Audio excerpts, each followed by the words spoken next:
Seigneur. On va se lever ensemble, si vous voulez bien. Amen. On va lire les Saintes Écritures. Alléluia. Gloire au Seigneur. On va aller ce soir dans le prophète Ésaïe. Ésaïe chapitre 52. Nous allons lire à partir particulièrement du verset 11 et nous nous arrêterons surtout au verset 12. L'arrière-garde, c'est le titre du message. Ésaïe chapitre 52, verset 11. Dieu déclare, partez, partez, sortez de là. Ne touchez rien d'impur. Sortez du milieu d'elle. Purifiez-vous, vous qui portez les vases de l'Éternel. Ne sortez pas avec précipitation. Ne partez pas en fuyant, car l'Éternel ira devant vous et le Dieu d'Israël fermera votre marche. Amen. Seigneur, nous voulons te bénir pour ce passage des Écritures qui nous apporte, Seigneur, ta pensée. Nous te demandons ce soir encore de fortifier ceux et celles qui entendent ce message aux quatre coins de la terre. Que la puissance du Saint-Esprit touche les cœurs qui sont endoloris, les cœurs qui sont asséchés. Te prions d'irriguer ces cœurs. Te prions de les rafraîchir. Que les courants d'eau vive, Seigneur, coulent du trône de la gloire. Ce fleuve d'eau vive qui sort du trône du ciel. Qu'il puisse nous atteindre tous. Que nous puissions nous immerger, nous plonger dans ce fleuve d'eau de la vie, Seigneur. Car tu es un Dieu bon, un Dieu grand. Tu es, Seigneur, devant nous et tu es en même temps notre arrière-garde. Merci de poser ta main sur nous et de nous garder dans le creux de ta main. Quelle protection, quel bouclier nous avons en toi. Veuille bénir ces quelques instants, Seigneur, et nous te prions de réconforter chacun de tes enfants dans le nom puissant du seul Sauveur du monde, le capitaine de notre salut, le guerrier de Golgotha, Jésus-Christ, notre Sauveur. Amen. Et tout le peuple dit Amen. Amen. Gloire à Dieu. Vous pouvez vous asseoir, frères et sœurs. Alléluia. Ce soir, le texte nous dit, ne sortez pas avec précipitation. Ça veut dire, ne sortez pas en catastrophe. Oui. Ne partez pas en fuyant. Ça veut dire en paniquant. Pourquoi? La raison, parce que vous êtes protégés, parce que vous êtes gardés, parce qu'il y a autour de vous une muraille de protection. Car, préposition de corrélation qui relie ce qui vient d'être dit à ce qui va être dit. Pourquoi ne pas partir en paniquant et en fuyant? Parce que l'Éternel ira devant vous. Le Seigneur marche devant son troupeau. Le Seigneur marche en avant de ses brebis. Plus que cela, parce que l'Éternel ira devant vous et le Dieu d'Israël fermera votre marche. Quelle protection! Nous sommes avec un sauveur en avant et un sauveur en arrière. Et il pose sa main sur nous. Plus que cela, nous sommes dans le creux de sa main, comme nous l'avons si bien chanté ce soir.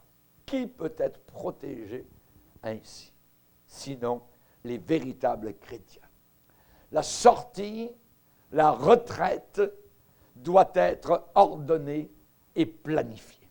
Pas de panique, pas de catastrophe. Ésaïe a connu une expérience merveilleuse et intime avec Dieu. Non seulement Dieu marche devant nous, mais il nous couvre par derrière. Il couvre nos arrières. Nous avons chanté tout à l'heure, et quand j'ai entendu ce cantique, j'ai dit, merci Seigneur, je suis en plein dans le mille. C'est vraiment ta pensée, ta volonté. Il nous couvre de son amour. Premièrement, Dieu vient entre nous et les tristesses du passé. Il ferme notre marche. Il vient, il est là entre nous et les tristesses du passé. Rappelons-nous ce qu'a dit le Dieu d'Israël lorsque son peuple était en Égypte. Il a dit à Moïse, j'ai vu la souffrance de mon peuple qui est en Égypte. J'ai entendu les cris que lui font pousser ses oppresseurs. S'il vous plaît, monsieur, madame, croyez Dieu. Croyez ce que Dieu déclare. Qu'est-ce qu'il dit? C'est qu'il dit qu'il prend soin de nous. Il veille sur chacun de nous. Le père du mensonge, c'est lui qui nous aveugle. Satan, c'est lui qui nous ment. Et il veut nous faire croire que Dieu ne prend pas soin de nous, que nous sommes le jouet du hasard ballotté sur les vagues de la mer de ce monde. Pas du tout. L'Éternel ira devant vous et le Dieu d'Israël fermera votre marche. Protection totale. Lock, stock and barrel. Gloire au Seigneur. Amen. Les cheveux de votre tête, il n'y en a pas un seul qui tombe à terre sans qu'il ne le sache. Il n'y a pas un seul moineau qui tombe à terre. Ces petites ombres, il le sait, et nous valons bien plus qu'eux. Alléluia. Ébranlez ce mensonge du diable, que Dieu ne prend pas soin de nous. Nos tristesses, n'oubliez jamais, ont été ses tristesses à lui. Il a eu des pertes, il a été trahi, il y a eu des déceptions, il y a eu de l'humiliation. Et peut-être que vous avez eu cela aussi, suffisamment pour clouer quelqu'un au sol. Chers amis, si vous avez eu des pertes, si vous avez été trahis, si vous avez subi des déceptions terribles, peut-être vous dites dans votre cœur, comment puis-je relever la tête maintenant? La réponse, je vous la donne. Dieu prend soin de vous. Dieu prend soin de vous. Chers amis, permettez seulement à Dieu de vous le prouver. Laissez le Seigneur agir suffisamment pour qu'il vous prouve qu'il prend soin de vous. La réponse, dans les trahisons, dans l'humiliation, dans les pertes, dans les déceptions, ce n'est jamais la colère. La réponse ne sera jamais le cynisme, le sarcasme, l'incrédulité ou alors le désespoir. À ce moment-là, si on fait cela, on ne fait qu'agrandir la plaie. La Bible dit « laisse la colère, abandonne la fureur, ne t'irrite pas contre les méchants, n'envie pas ceux qui font le mal, car ils sont fauchés aussi vite, rapidement que l'herbe, et se flétrissent comme le gazon vert. Ne t'irrite pas contre celui qui réussit dans ses voies, contre l'homme qui vient à bout de ses mauvais desseins. Laisse la colère, abandonne la fureur, ne t'irrite pas, ce serait mal faire. Chers amis, confie-toi en l'Éternel, recommande ton sort à Dieu, mais en lui ta confiance, il agira. Psaume 37. Vous ne pouvez pas corriger la situation par la bouteille, par la seringue, par la rébellion morale. Vous ne pouvez pas corriger la situation d'aucune façon par ce qui est mauvais, par ce qui est licencieux, ce qui est perverti, ce qui est immoral. Non. Vous savez, les choses noires vivent avec nous. Les choses noires se rient, se moquent de nous. Les choses noires et mauvaises, finalement, nous tourmentent jusque dans le fond de la nuit la plus obscure, aux petites heures du matin, nous empêchant même de dormir. Les choses noires et mauvaises nous paralysent. Elles sont avec nous tous les jours. C'est du chantage. Elles nous font chanter et elles nous font trembler. Chers amis, David a eu des problèmes, il a eu toutes sortes de difficultés. Son fils lui a donné, je dirais, un coup de pied littéralement pour l'enlever du trône d'Israël. Et David a dit, ô Éternel, que mes ennemis sont nombreux. Quelle multitude se lève contre moi. Combien qui disent à mon sujet, plus de salut pour lui auprès de Dieu. Il n'y a plus de délivrance pour lui, c'est fini. Regardez, son fils a pris le pouvoir, c'est terminé. Il a quitté Jérusalem. Et David a dû, je dirais, quitter Jérusalem avec les pleurs et avec ceux qui étaient fidèles à lui. Et les gens ont dit en Israël, terminé, David, c'est fini. Dieu n'est même plus avec lui. Et David a tourné son visage, je dirais sanguinolent, son visage plein de pleurs, qui pleurait toutes les larmes de son corps. Et il a élevé sa voix, il a dit, mais toi, ô Éternel, tu relèves ma tête. Toi, ô Éternel, tu relèves ma tête. Je t'invoque et tu me réponds. Tu entends ma prière, Seigneur. Plus tard, il a écrit, l'Éternel est mon berger. Je ne manquerai de rien. Il restaure mon âme. Le mot restaurer, le verbe restaurer, a fait un nom que nous connaissons très bien qui s'appelle restaurant. Quand on va au restaurant, c'est pour se restaurer. Amen. Vous avez faim. Amen. La faim vous poigne à l'estomac et vous ressortez quelques instants plus tard en disant « Oh, j'ai bien mangé. » Vous êtes restauré. Notre Dieu, c'est lui seul qui restaure notre âme. Vous pourriez vous asseoir pendant des lunes devant des psychologues et votre âme ne sera jamais restaurée. Il faut s'asseoir comme Marie à l'heure 12 du soir à Béthanie, aux pieds de Jésus. Elle avait, elle, choisi la bonne part qui ne lui serait pas enlevée. C'est là que se trouve notre restauration. C'est là que le Seigneur nous restaure. Plus tard, David est revenu à Jérusalem. Dieu lui a redonné son trône. Et les méchants ont été vaincus. Absalom a eu 3 javelots de la mort au travers du corps. Et il est mort, suspendu par les cheveux à un arbre. Et les hommes de David lui ont planté 3 javelots. Chers amis, que de personnes ont des regrets et disent « si j'avais su ». Si j'avais su. Ou alors ils vont dire « ah, vous savez, ça aurait pu être autrement. » Ah oui, regret, regret. D'autres ont dit « je n'aurai pas d'autre chance. » Et se désespèrent. Pour nous, comme chrétiens, nous avons une autre optique. Nous lisons la Bible. Cette Bible dit au psaume 34, « L'Éternel est proche de ceux qui ont le cœur brisé. » L'Éternel est près de ceux qui ont le cœur brisé et il sauve ceux qui ont l'esprit dans l'abattement. Es-tu abattu? As-tu le cœur brisé? As-tu été déçu? As-tu eu des pertes? L'humiliation? As-tu été trahi? Parfois l'amertume, je dirais, vient dans notre cœur et nous souffrons intérieurement. Ça ne se voit pas extérieurement. Et la personne dit d'une certaine manière au fond de son cœur, est-ce que je vais oublier cela un jour? Un enfant meurt dans une famille et la maman et le papa disent, pourquoi non? Pourquoi ça nous est arrivé? Est-ce que notre blessure va pouvoir guérir un jour? Pourrais-je encore penser du bien de Dieu?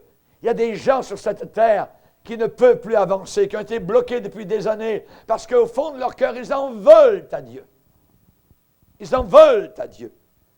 D'autres ont dit, pourrais-je me mélanger, voyez, frayer avec d'autres couples, sans être envieux, parce que leur vie de mariage est tombée totalement en s'effilochant. La Bible dit, Dieu ne dédaigne pas un cœur brisé et contrit. Il n'a pas de dédain pour un cœur qui est brisé. Un jour, quelqu'un a dit, ma fiancée a été tuée juste avant que nous nous marions.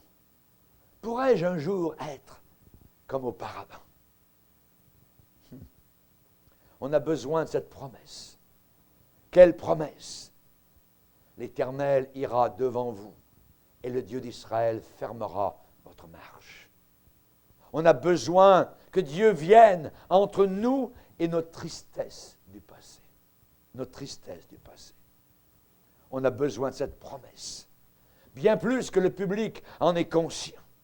Le Dieu d'Israël fermera votre marche. Et quand il ferme, personne ne peut ouvrir la boîte de Pandore avec tout le passé. Le problème des psychologues aujourd'hui, c'est qu'ils vous font remonter toute la pourriture du passé. Alors que le chrétien a un Dieu puissant qui ferme la porte avec le passé. Si quelqu'un est en Christ, il est une nouvelle créature. Les choses anciennes sont passées et toutes choses sont devenues nouvelles. Le Dieu d'Israël fermera ta marche. Il y a un miracle, madame, avec la puissance de Dieu. Et ce n'est pas seulement un discours de prédicateur, ce n'est pas uniquement un sermon religieux, non. Il peut y avoir un nouveau départ, il peut y avoir une nouvelle floraison. Vous pouvez être revigoré totalement. Votre horizon peut devenir soudain très lumineux par la puissance de Dieu, quand l'Éternel fermera votre marche avec les tristesses du passé derrière vous. Il y a des gens qui ramènent le passé, vous voyez. C'est de la pourriture, c'est de la fange, c'est de la boue, voyez. Et le diable aime ramener, il aime fouiller, voyez, dans la pourriture du passé. Nos problèmes ne viennent pas de notre passé. Non! Dieu ferme notre marche. C'est une nouvelle vie. À nous d'apprendre maintenant à marcher dans cette nouvelle vie qu'il nous a accordée. Il guérit ceux qui ont le cœur brisé et il panse leurs plaies. Le Seigneur a dit, voici sur qui je porterai mes regards, sur celui qui souffre. Celui qui souffre. Ça ne fait pas beaucoup de bruit, la souffrance. Certains souffrent en silence, simplement des larmes qui coulent silencieusement de leurs yeux rougis par la douleur. Voici sur qui je porterai mes regards, sur celui qui souffre et qui a l'esprit abattu, sur celui qui craint ma parole, qui respecte ma parole, qui croit ce que je déclare. Le Dieu d'Israël, mon ami, va fermer ta marche. Laisse Dieu fermer ta marche. Laisse-le prendre sa position derrière toi et il va marcher devant et il va t'entourer par derrière. Deuxièmement, Dieu vient entre nous et nos péchés du passé. Entre nous et nos péchés du passé. Dieu nous assure dignité et protection. Il a dit, ne partez pas avec précipitation.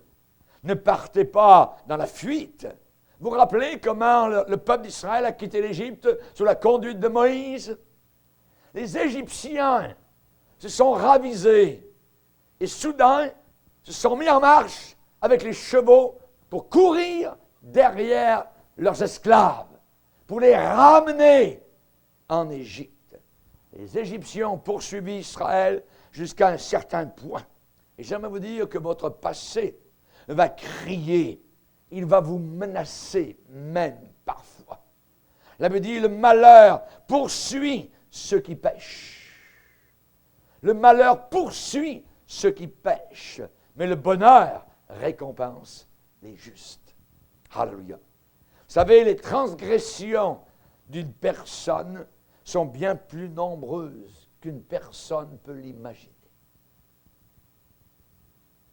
Même David a dit, Seigneur, pardonne-moi les péchés que j'ignore.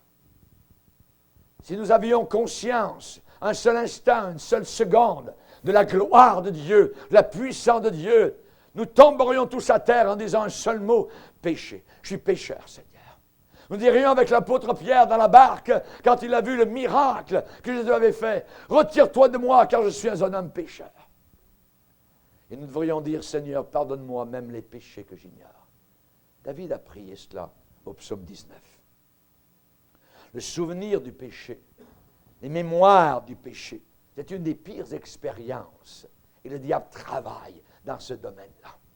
Le diable travaille beaucoup dans ce domaine-là. Les péchés sont effroyables dans leur poursuite. Ils nous poursuivent comme les Égyptiens ont poursuivi Israël. Et Satan veut que vous reviviez cela, votre passé, vos péchés.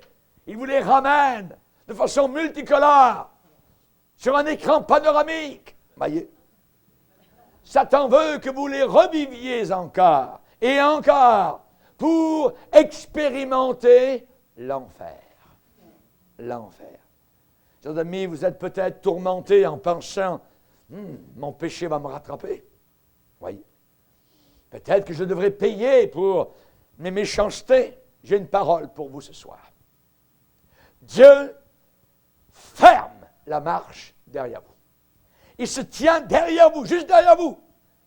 Et c'est lui qui se tient entre vos péchés passés et actuellement votre marche avec lui. Si vous lui avez donné votre cœur. Tu m'entoures par derrière et par devant et tu poses ta main sur moi. Une science aussi merveilleuse est au-dessus de ma portée. Psaume 139. Chers amis, l'ennemi ne peut pas vous atteindre. Il ne peut que vous faire peur. C'est tout. C'est tout. Avez-vous certaines accusations? Avez-vous certains souvenirs, certaines fautes, certaines faillites, certains péchés? Oui, certainement. Nous en avons tous. Mais sa grâce nous couvre. Sa grâce nous couvre. Dieu dit que c'est pardonné. Plus que cela, il dit que c'est oublié, effacé. J'efface tes transgressions comme un nuage. Il était là, ce nuage. Il n'est plus là. C'est le beau ciel bleu. Il l'a effacé. Votre passé, c'est terminé. Et aujourd'hui, l'Église apostate, l'Église rétrograde, l'Église moderniste, a ces ouvriers de Satan à l'intérieur qu'on appelle psychologues chrétiens, qui fouillent dans le passé, qui ramènent le passé, voyez, comme si la solution était dans le passé. La solution n'est pas là, elle est en Jésus-Christ, notre Sauveur. Alléluia! Gloire au Seigneur. Tu m'entoures, tu m'entoures. Ça veut dire tu es autour de moi, par devant, par derrière. Tu poses ta main sur moi. Vous êtes dans le creux de ma main, comme l'argile est dans la main du potier. Chers amis, la croix nous parle de meilleures choses. Le problème de l'Église de la fin des temps, c'est qu'on a oublié la vie crucifiée. Et on a oublié le crucifié sur la croix du Calvaire. Le sang, les souffrances de Christ, le prix, je dirais, qui a été payé, le prix fort, le prix cher pour nous délivrer de l'enfer, des remords de nos péchés passés. La Bible dit c'est effacé, c'est oublié, nous dit le Seigneur. Le prophète Michée va nous dire que Dieu a compassion de nous et qu'il met sous ses pieds nos iniquités et qu'il jette au fond de la mer tous nos péchés. Essayez d'aller au fond de la mer. Voyez? Vous n'arrivez même pas au fond de la mer. Chers amis, nos péchés sont oubliés, sont effacés. C'est une figure de langage pour nous faire comprendre que c'est terminé. Le passé est terminé. Le moment où vous avez une vie nouvelle avec Jésus-Christ, c'est terminé. C'est une nouvelle vie dans le Seigneur. Et dans l'Épître aux Hébreux, au chapitre 10, le Seigneur répète cette promesse. Je ne me souviendrai plus de leurs péchés, ni de leurs iniquités. Si Dieu ne s'en souvient pas, voulez-vous vous en souvenir, vous? Dieu dit que lui, il s'en fout. C'est oublié, c'est terminé, c'est effacé. Voyez? Ah, chers amis, je ne sais pas comment ça se fait, voyez, mais mon privilège, c'est de le croire. C'est de le croire. Je ne sais pas comment ça se passe. Le chrétien sur terre vit quelque chose de miraculeux chaque jour. Chaque jour. Cette réunion est une réunion de miracles. Nous venons tous de couches de la société, d'horizons différents, et pourtant nous avons tous un point commun, un dénominateur commun. Le sang de Jésus-Christ nous a lavés de tous nos péchés. Alléluia. Alléluia. Réjouissons-nous dans ce salut. Alléluia. Ta grâce a changé ma vie. Amen. La grâce de Dieu, c'est elle qui a changé notre vie. Timothée, fortifie-toi dans la grâce qui est en Jésus-Christ. Ma grâce te suffit, Paul, a dit le Seigneur. Oui, la grâce de Dieu. Faveur non méritée. Faveur non gagnée. Cadeau. Cadeau de la part de notre Dieu. Amen. Les poursuivants ne peuvent jamais nous atteindre. Ne peuvent jamais. Les poursuivants ne peuvent pas passer au travers de l'arrière-garde. Qui est l'arrière-garde? Le Dieu d'Israël, le Dieu trinitaire, le grand Dieu El Shaddai, El Olam, se tient entre moi et mes péchés passés. Gloire à Dieu! Gloire à Dieu! Alors, ne permettez jamais au passé de vous embarrasser. Quoi que vous ayez fait, ne permettez jamais au passé, à votre passé, de vous mettre dans l'embarras. Non. Refusez cela. Sinon, vous aurez toujours une traînée de sang, je dirais, sur votre sentier. Ça va suinter tout le temps, tout le temps. Vous ne serez pas victorieux. Dieu a dit dans Ésaïe, c'est moi qui efface tes transgressions pour l'amour de moi, et je ne me souviendrai plus de tes péchés. Cette formule est aussi simple que 2 plus 2 font 4.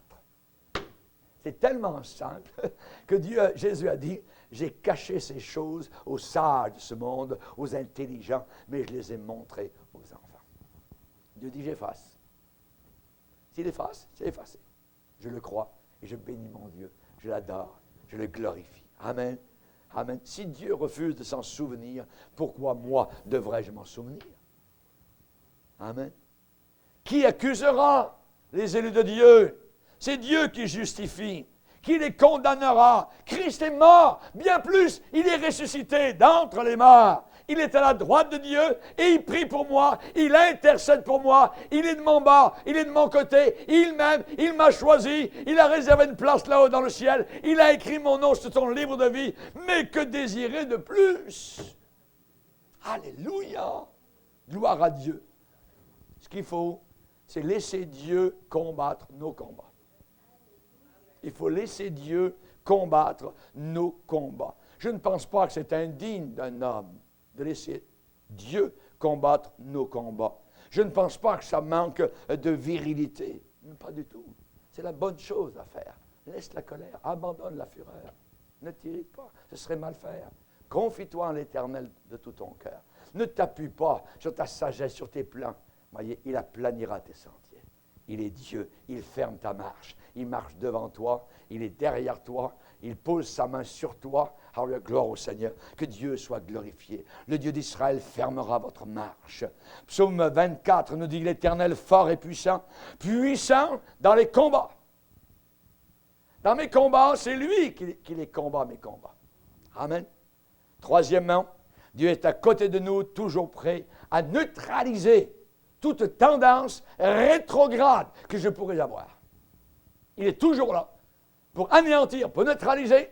Alors, comme un Scud ennemi est lancé, toc, un antimissile arrive pour le détruire. Dieu voit s'il y a une tendance rétrograde dans ton cœur et il va neutraliser cela. Il va t'aider pour te ramener sur les bonnes rails, dans le bon sentier. Amen. Gloire au Seigneur. Non seulement Israël a eu besoin d'être sauvé des Égyptiens, mais il a eu besoin d'être sauvé, je dirais, de lui-même. Les Israélites ont eu besoin d'être sauvés d'eux-mêmes. D'eux-mêmes. Voyez, il y a toujours des désirs étranges de retourner en Égypte, même si c'était l'esclavage. C'est incompréhensible, mais ils ont voulu retourner vers le coup de fouet, vers la misère, retourner vers, je dirais, les femmes qui le soir pansaient les blessures de leur mari quand ils revenaient du travail. Chers amis, parfois il y a ce désir dans le cœur du chrétien de ne plus vouloir avancer. Tête de mule, non, on ne va plus terminer. Voyez, il ne veut plus aller plus loin. Voyez, il y a toujours parfois ces tendances-là dans nos propres vies. Voyez, la tendance de retourner, tendance de regarder en arrière, tendance à vaciller, à hésiter, à être séduit par ce que le diable montre, je dirais. Celui qui a mis les mains à la charrue et dit Jésus et qui regarde en arrière n'est pas digne pour le royaume de Dieu. Rappelez-vous la femme de Lot, elle était sortie de Sodome, elle s'en allait dans la bonne direction, de soir, elle était sauvée. Mais elle a regardé en arrière. Son cœur était véritablement en arrière.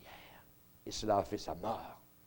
Chers amis, la vieille vie, voyez, est toujours là pour tenter. La vieille vie, elle veut ramener le chrétien dans les marécages. Voyez. Imaginez les Israélites, même s'ils savaient que c'était l'esclavage, eux, c'était, on ne sent plus l'odeur des oignons. On ne sent plus l'odeur de la bonne petite cuisine, tout ça. Moi, ils ont oublié qu'ils pleuraient, ils ont oublié qu'ils priaient Dieu. Oh Dieu, quand est-ce que tu vas nous délivrer, tout ça. Tout d'un coup, ils sont sortis, Dieu les a délivrés, ils veulent retourner. Le diable va nous cuisiner. Le diable va nous amener des odeurs de ce monde. Voyez, il va éveiller vos narines afin que vous puissiez vous rappeler la misère que vous aviez. Mais vous ne la verrez pas comme une misère. Vous verrez cela comme étant très, très bien. On va retourner là-bas. Il vous aveugle, voyez. Il vous lance de l'arsenic, littéralement, dans les yeux spirituels, pour que vous ne puissiez pas voir, évidemment, que c'est une très mauvaise décision de retourner loin de Dieu.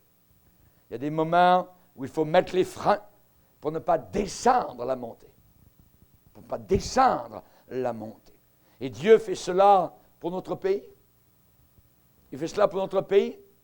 Il y a des avances rapides dans le pays, il y a une prospérité, ça va bien, du progrès, vous voyez. À ce moment-là, qu'est-ce que le chrétien fait? Il commence à débrayer. On prend ça lousse, on prend ça tranquille, voyez. On commence à débrayer, roue libre, voyez, et on perd son élan. On perd son élan, on adopte l'attitude qui nous fait dire, après tout, qu'est-ce que ça peut faire? Qu'est-ce que ça peut faire? Oui. À ce moment-là, c'est Dieu qui va mettre les briques. Dieu va mettre les freins pour que nous ne puissions pas sombrer. Dieu fermera ta marche derrière toi. Il va réveiller notre conscience. Et à ce moment-là, on commence à s'émouvoir. Qu'est-ce qui se passe? Qu'est-ce qui arrive? Voyez. À ce moment-là, Dieu commence à exposer le mal. Et on commence à entendre du gouvernement qu'on va avoir un budget d'austérité. Les vaches maigres arrivent. Ah ouais? Dieu contrôle toutes choses sur cette terre. N'oubliez jamais. Le public commence à s'émouvoir. Et de nouveau, il y a un pas de retenue qui doit être pris. Prudence. On serre la ceinture d'un cran. Les vaches commencent à maigrir. Dieu est en train de mettre le frein. On a besoin constamment de Dieu pour nous sauver, de nous-mêmes. Frère, va dire l'apôtre Paul, si un homme vient à être surpris en quelque faute, une faute, c'est de faire ce qui est imprudent, de faire ce qui est fait de façon irréfléchie. Et ces fautes sont toujours proches de nous comme un essaim de guêpes. Zzzz. Il y en a de partout. C'est là autour de vous, voyez. Et vous faites, vous, de votre mieux pour les jeter par-dessus bord. Mais elles ne sont jamais très loin. Jamais très loin. Il y a l'ulcère, soudain, le manque de sommeil, perte de poids, migraine, mal de tête, caboche, dépression.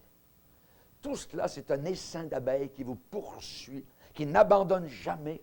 Vous les combattez, vous les repoussez par des pilules, par des formules, voyez, rien n'y fait. On a besoin de quoi? On a besoin de l'action de l'arrière-garde. Le Dieu d'Israël fermera votre marche. Il neutralisera toute tendance rétrograde que nous pourrions avoir dans notre vie. Vous savez, c'est faute de l'esprit. Si quelqu'un, si un frère, un homme vient être surpris en quelque faute, il y a des fautes qui sont effrayantes. Et quand vous fautez, vous dites, mais comment ai-je pu faire ça? Comment ai-je pu dire ça? Comment ai-je pu aller à cet endroit-là? Comment ai-je pu regarder cela? Faute de tempérament, faute d'impatience, la vieille vanité de l'orgueil qui peut remonter, l'exagération, la paresse, attraper, obtenir, grabber, littéralement, voyez. Quand ça arrive, ces tendances-là, j'ai besoin de quelqu'un de plus grand, de plus fort que moi, mon arrière-garde. Seigneur, ferme toute tendance rétrograde. Brûle les ponts derrière moi. Quand les conquistadors sont arrivés en Amérique du Sud, certains de leurs commandants, sachant que les marins pourraient retourner à leur bateau et repartir vers l'Espagne, ont demandé que les bateaux soient brûlés. Et quand les marins ont vu leur bateau brûlé, ça voulait dire en avant, marche, parce qu'il n'y a plus de retour. Seigneur, brûle mes ponts derrière. Brûle mes bateaux. Brûle mes bateaux. Amen. On a besoin de quelqu'un de plus fort que nous pour combattre le passé. Le Dieu d'Israël fermera votre marche. Notre salut, il est uniquement dans le Seigneur. Il est dans le Seigneur, pas dans les hommes. Il est dans le Seigneur. À genoux, cherchant, pleurant, parlant à Dieu, jeûnant, demandant l'aide du Seigneur. Et Dieu n'est pas loin et il va répondre. Laissez-lui la chance de prouver qu'il prend soin de toi, qu'il prend soin de vous. Le Dieu d'Israël fermera votre marche. Dieu a une mer rouge pour noyer tous les comptes dans la couleur rouge sang. Son propre sang. Il fermera votre marche. Et je vous dirai aussi que Dieu nous sauvera de dangers inconnus, de périls que nous ne connaissons pas. Nous sommes dans une foire à vanité, ici-bas sur cette terre. Et on veut nous tirer par l'oreille par ici. On veut nous tirer par l'oreille par là. On veut nous mettre une boucle au nez et nous conduire à tel ou tel endroit, voyez, pour que nous dérivions un tant soit peu. Oui, continue à aimer le Seigneur, mais regarde, prends ça un peu tranquille, voyez, ainsi de suite. Oui, très dangereux. Très dangereux. Ouais. Dieu va nous sauver de périls inconnus. Nous sommes tous exposés. Tous, nous sommes exposés. Nous avons tous un côté de la vie qui nous semble sans défense. Alors j'ai besoin d'un défenseur, voyez.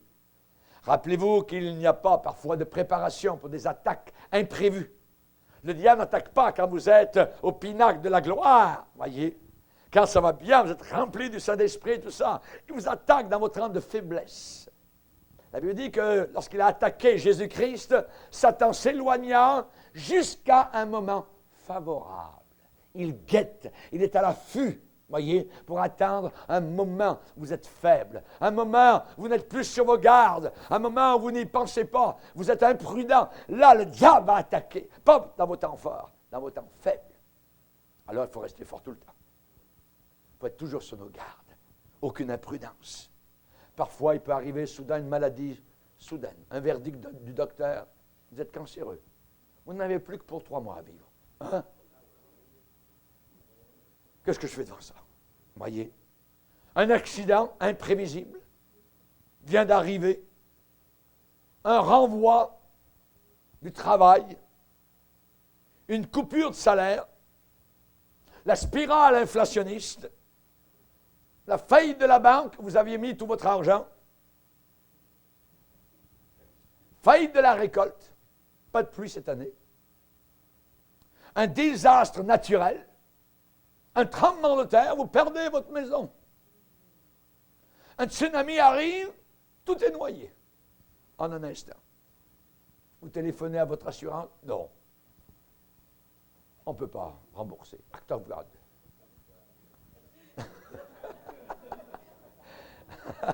Vous aviez mis tous vos espoirs dans cela. Vous voyez? Chers amis, ces attaques sont sournoises. Sournoises. Vous ne savez pas comment vous préparer devant cela. Parfois, c'est une critique injustifiée. Vous êtes critiqué, accusé même, de choses que vous n'avez jamais fait. Le commérage. Et David a prié contre cela. Une belle prière dans le psaume 140. Regardez, psaume 140. Éternel, délivre-moi des hommes méchants. Préserve-moi.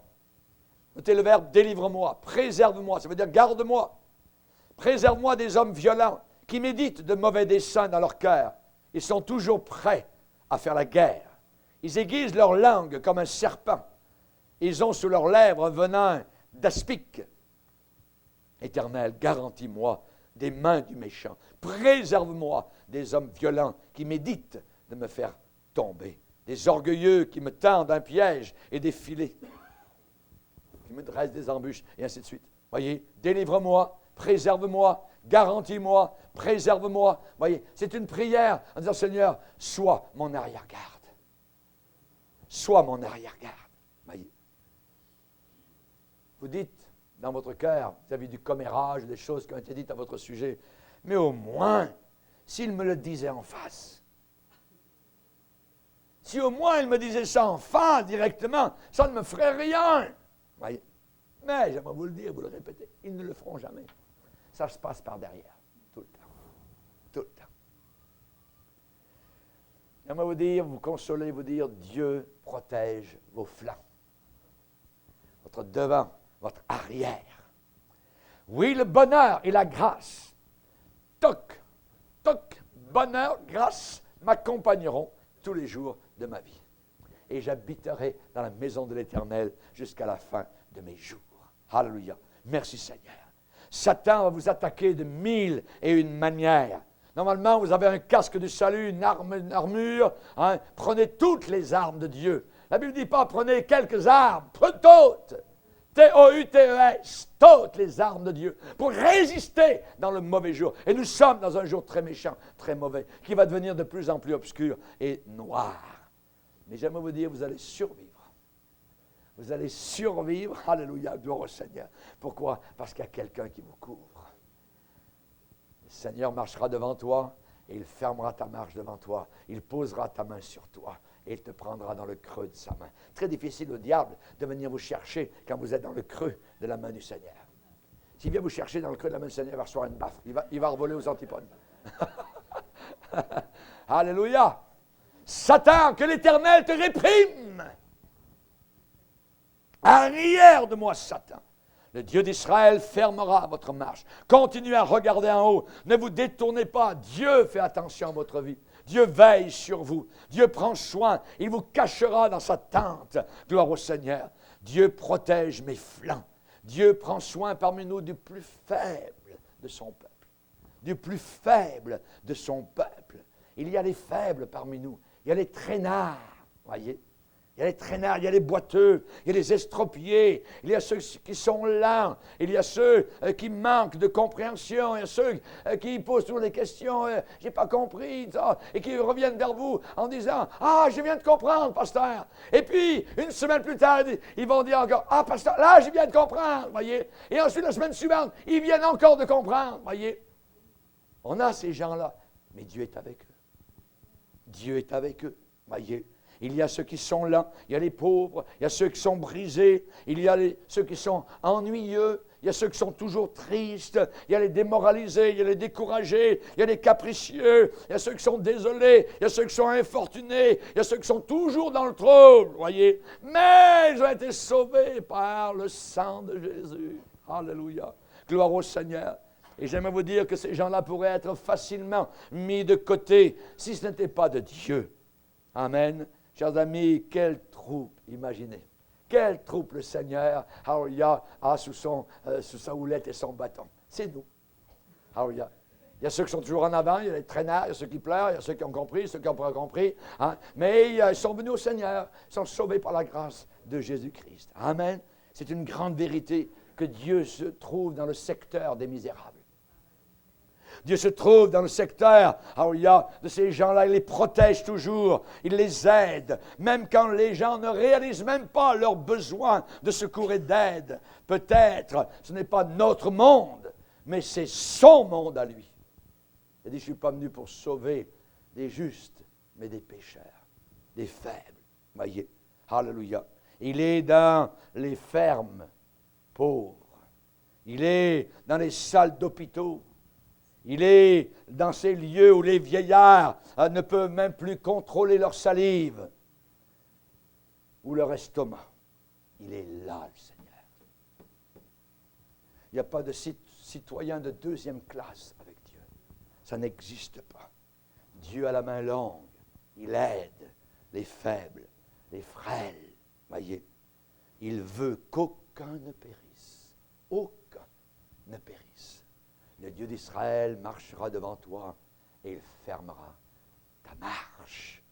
Dieu est en avant avec le fort, avec le solide, avec le militant, mais il est aussi avec celui qui est hésitant, celui qui marche, ça prend tout le petit change. Voyez, il est encore là, le Seigneur.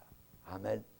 Quand il a vu du haut des cieux son peuple entrer dans la mer Rouge, Dieu voyait ceux qui étaient en avant avec Moïse et il voyait ceux qui étaient en arrière, les vieillards, les faibles, les boiteux qui étaient là et qui sortaient de l'Égypte. Amen. Il les a tous vus. Amen. Il est un Dieu merveilleux.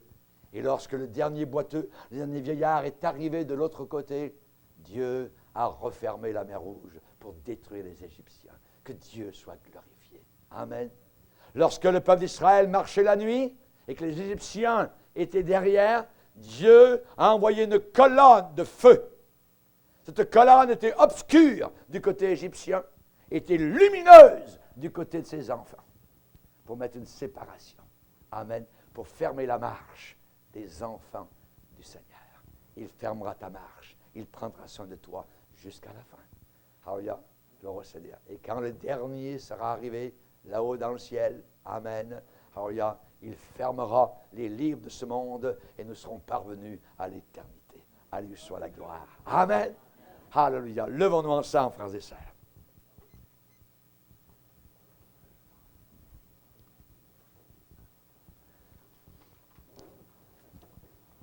Seigneur, nous voulons te bénir et te glorifier. Merci pour ta protection. Merci pour ta bonté et ta grâce qui ne manquent jamais. Quand le monde est bouleversé, Seigneur, nous sommes sans crainte. Tu es le Dieu de notre salut. Tu nous as pris à ta charge dès le premier jour et jusqu'à la fin. Tu seras encore, Seigneur, le capitaine de notre salut. Veuille bénir chacun de tes enfants. Veuille continuer ton œuvre dans chacun de nos cœurs. Dans le nom puissant de Christ Jésus. Amen. Et tout le peuple dit Amen. Amen.